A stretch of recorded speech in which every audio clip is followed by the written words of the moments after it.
یہاں سے کوئی پوچھ رہا تھا. اس کی حقیقت 5 گھنٹے کی ہے اور ویسے بیان کی جا چکی ہے. عید میلاد النبی کی حقیقت کیا ہے؟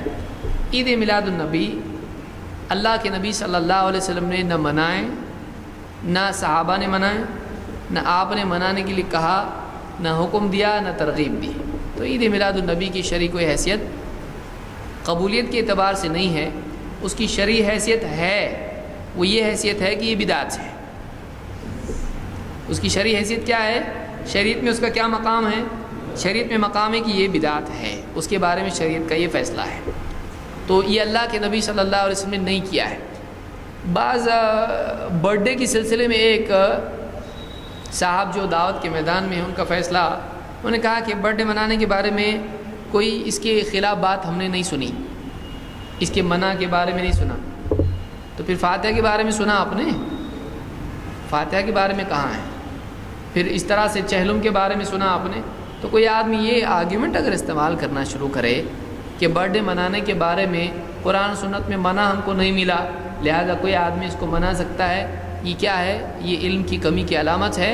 یہ ایسی فیلڈ میں گفتگو کرنا ہے جس کی اہلیت نہیں ہے. علماء کا کام علماء کو کرنے دینا چاہیے. کوئی آدمی انجینئر ہے، کوئی ڈاکٹر ہے، اس فیلڈ میں آ کے فتویٰ دینا شروع کر دے، وہ فائدہ کم کرے گا، نقصان زیادہ کرے گا. وہ اسی حدیث کا مصداق بن جائے گا. یہاں تک کہ جب عالم نہیں رہیں گے، اس کی بجائے جب اتنا ہے کہ عالم سے نہیں پوچھا جائے گا اور ایسے آدمی سے پوچھا جائے گا جس کے پاس علم نہیں ہے، تو وہ ایسا اپنی رائے سے فیصلہ دے گا اور خود بھی گمراہ ہوگا، دوسروں کو بھی گمراہ کرے گا. تو برتھ ڈے منانا چاہے اپنا ہو، چاہے نانا کا ہو، یا کسی نبی کا ہو، یا کسی کا بھی ہو، یہ جائز نہیں ہے. یہ علماء نے کہا ہے کہ یہ 3 صدی کے آس پاس فاطمیوں نے اس کو ایجاد کیا ہے. فاطمیوں نے اس کے بعد میں پھر دوسروں نے اس کو لیا اور اس کو شروع کیا. اربل وغیرہ کے بادشاہ نے اس کو مشہور کیا، اس کے بعد وہ سلسلہ چل پڑا. تو بہرحال اس وقت میں بھی بعض علماء نے اس کا انکار کیا تھا، اور آج تک سلفی علماء اس کا انکار کرتے آئے ہیں. اس میں خرافات جو ہوتی ہیں وہ کسی سے پوشیدہ نہیں ہے. آج مغرب کی نماز میں آ رہا تھا، دیکھا سب لوگ رکے ہوئے ہیں، بھیڑ پوری، جھنڈے ونڈے لے کے. کیوں رکا ہوا ہے جلوس؟ اذان ہو رہی. اب تو یہاں کیوں رکے بھائی آپ لوگ؟ نبی کے نام پہ جلوس میں جا رہے ہیں، اذان ہو رہی، تو سب میوزک سب بند کر کے ٹیپو سلطان سب کھڑے ہیں، جھنڈا لے کے رکے چپ خام. میں جب دیکھا تو مجھ کو لگا کچھ جھگڑا تو نہیں ہو گیا یہاں پہ، پوری اتنی بھیڑ جمی ہے. بعد میں یہ بات واضح ہوئی، بادل چھٹے تو معلوم ہوا کہ یہ جلوس والی پبلک ہے، اور ابھی بازار میں رکی ہے، آگے بھی نہیں جا رہا جلوس. تھوڑا میوزک کے ساتھ جانا چاہیے نا، چپ چاپ جلوس جاتا کہ کبھی.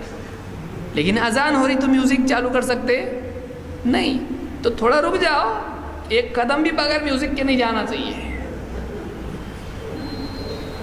تو اذان ہو رہی، رکے، پھر اس کے بعد جلوس آگے گئے. کون سا طریقہ؟ آپ کیا کر رہے ہیں یہاں پہ مسجد میں؟ سب ادب سے، نبی کا جلوس ہے بھائی، ادب سے نکالنا چاہیے. نماز کے لیے اذان ہو رہی، مسجد کا فاصلہ کتنا ہے؟ مشکل سے 100 قدم. اذان صاحب سن رہے، کس کو بلا رہے کیا معلوم، ایسے سن رہے ہو. اذان کو ایسا سن رہے جیسے کیا ہو رہا ہے، ایک ایک ورڈ سن رہے اس کا. ارے بوڑھے ہوئے، حی علی الصلاۃ، ابھی حی علی الصلاۃ، آؤ نماز کی طرف، آؤ کامیابی کی طرف. اس کو کیا معلوم حیا کا مطلب کیا ہے، صلاح کا مطلب کیا ہے. وہ تو وہی بول رہا ہے، نبی نہیں چھوڑیں گے، نبی کا دامن نہیں چھوڑیں گے.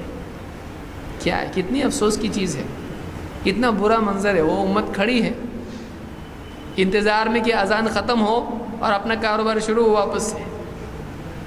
بہت افسوس کی چیز ہے. بہرحال الجہل یخلق العجیب، جہالت عجیب و غریب چیزیں پیدا کرتی ہے.